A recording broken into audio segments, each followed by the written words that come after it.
रहीम अस्सलाम वालेकुम। अज असीं बनावांगे बिल्कुल डिफरेंट चीज़ है। असीं रोस्टेड चाह बनावांगे।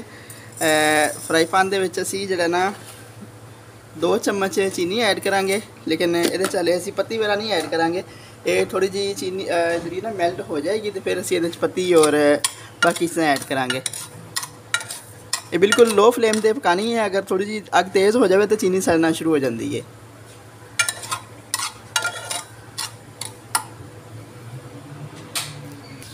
ਇਹ ਹੁਣ चीनी मैल्ट हो गई ना, ਇਹਦਾ कलर भी हल्का ਜਿਹਾ चेंज हो गया। ਹੁਣ ਅਸੀਂ ਇਹਦੇ 'ਚ 2 कप ਦੇ ਹਿਸਾਬ ਨਾਲ पत्ती ऐड कर देंगे और थोड़ी के सौंफ ऐड कर देंगे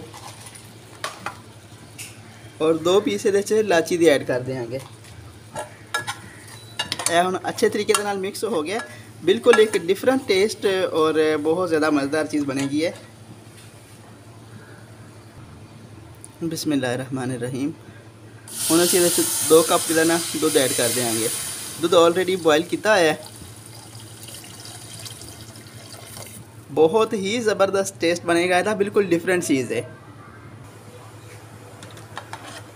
देखिए ਹੁਣ ਜਿਹੜਾ ना ਇਹਦਾ कलर है नॉर्मल चाह नालों थोड़ा ਜਿਹਾ डिफरेंट है। तो ਹੁਣ ਅਸੀਂ ਇਹਨੂੰ ਇੰਜ ਫੈਂਟਣਾ है। ਫੈਂਟਣ ਨਾਲ ਇਹ फ़ायदा ਹੁੰਦਾ है कि ਇਹਦਾ ना टेस्ट ਵੱਧ ਜਾਂਦਾ है।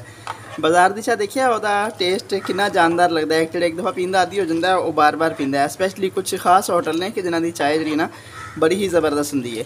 तो वो नोट किया होगा कि इंज करके जिस टाइम चाय पक रही होंगी है, जैसे जैसे वाले आते नाल नाल इंज फेंटी जाते हैं।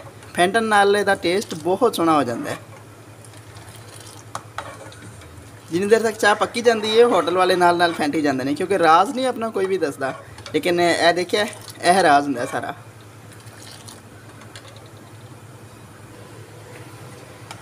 ਹੁਣ ਦੁੱਧ ऐड करन तो बाद साड़ी चाह ਨੂੰ ਪਕਦੇ ਆਇਆ 6 ਤੋਂ 7 ਮਿੰਟ ਹੋ ਗਏ ਨੇ। ਹਾਲੇ ਦੁੱਧ ਸਾਡਾ ਜਿਹੜਾ ਨਾ ਆਲਰੇਡੀ ਬੋਇਲ ਕੀਤਾ ਹੋਇਆ ਸੀ, ਕੱਚਾ ਦੁੱਧ ਨਹੀਂ ਸੀ। ਅਗਰ ਕੱਚਾ ਹੋਵੇ ਤਾਂ ਫਿਰ ਥੋੜਾ ਟਾਈਮ ਜ਼ਿਆਦਾ ਲੱਗ ਜਾਂਦਾ ਹੈ। ਤੇ ਉਬਲਿਆ ਹੋਇਆ ਦੁੱਧ ਹੋਣ ਦੇ ਬਾਵਜੂਦ ਵੀ ਅਸੀਂ ਚੀਨੀ ਪੱਤੀ ਦੇ ਵਿੱਚ ਇਹਨੂੰ 6 ਤੋਂ 7 ਮਿੰਟ ਪਕਾਇਆ ਤਾਂ ਕਿ ਜਿਹੜਾ ਨਾ ਇਹਦੀ ਖੁਸ਼ਬੂ ਜਿਹੜੀ ਹੈ ਪੱਤੀ ਦੀ, ਇਲਾਚੀ, ਸੌਂਫ ਦੀ ਸਹੀ ਰਚ ਬਸ ਜਾਏ। ਹੁਣ ਅਸੀਂ ਇਹਨੂੰ ਕੱਪਾਂ 'ਚ ਐਡ ਕਰਨੇ ਆ ਤੇ ਤੁਹਾਨੂੰ ਇਹਦੀ ਫਾਈਨਲ ਲੁੱਕ ਦਿਖਾਉਂਦੇ ਆ। बिस्मिल्लाहिर्रहमानिर्रहीम।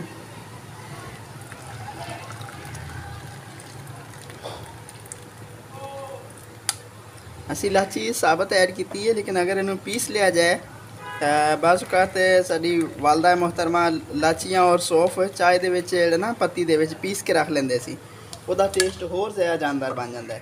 लेकिन असी पीसिया नहीं, क्योंकि असी दिखाना सी, इस वास्ते असी साबत ही जिहड़ा ना इंज ऐड कीतियां ने।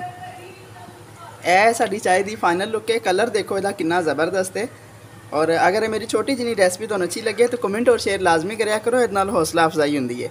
बाकी मेरी तरफों तुहाडे वास्ते गिफ्ट, सब वास्ते दुआवां। हसदे वसदे रहो, आबाद रहो। अस्सलाम वालेकुम।